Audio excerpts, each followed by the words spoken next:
Now, there is one certain thing about the Star Wars sequel trilogy is that this actual trilogy of movies had a lot of issues, especially with the rise of Skywalker because of Kathleen Kennedy interrupting and deleting so many different sequences out of that film and throwing new ones in.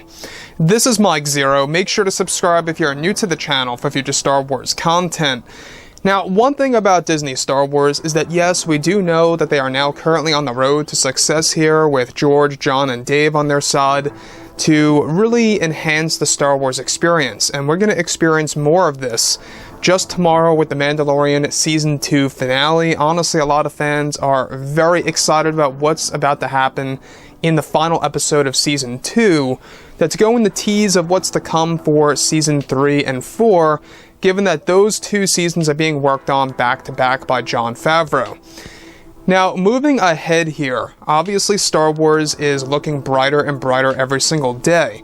You know, given of what happened with Chapter 13 of The Mandalorian with Rosario Dawson as Ahsoka Tano, it just goes to prove that Disney, if they really want to, can create good Star Wars material if they actually put their mind to it all. And that's exactly what happened with, you know, that actual episode and how Jon Favreau handled it. So, moving on forward on top of all of this, everything related to Kathleen Kennedy, we all know that she has been a destructive force within the Star Wars universe, there's no doubt about that.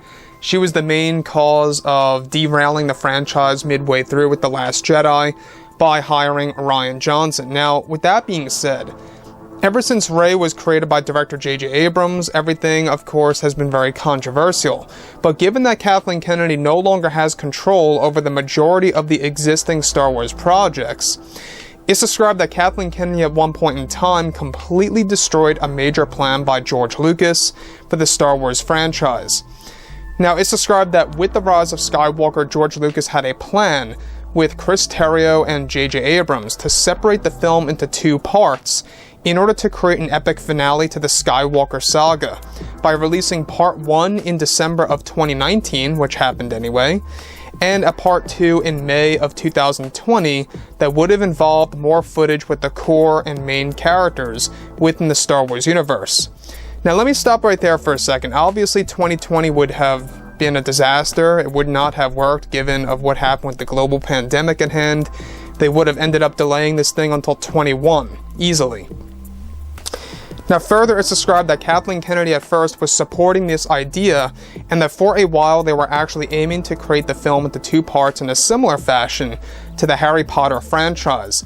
However, after a while, Kennedy had changed her mind and decided to completely end George Lucas's plan with J.J. Abrams to split the film into two parts, since Kennedy wanted to wrap up the Skywalker saga as fast as possible for the fans.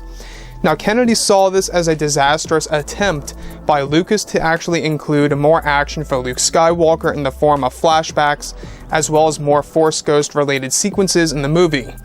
This was all shot down by Kathleen Kennedy since she wanted to move away from the Skywalkers as fast as possible, and only wanted to focus on Rey, Finn, and Poe within the actual end of the sequel trilogy. Now, let's stop right here for a second. This does connect back to the old rumors about 2 years ago of Episode 9 being split into two parts. You know, we can obviously see that it really did have a stem somewhere.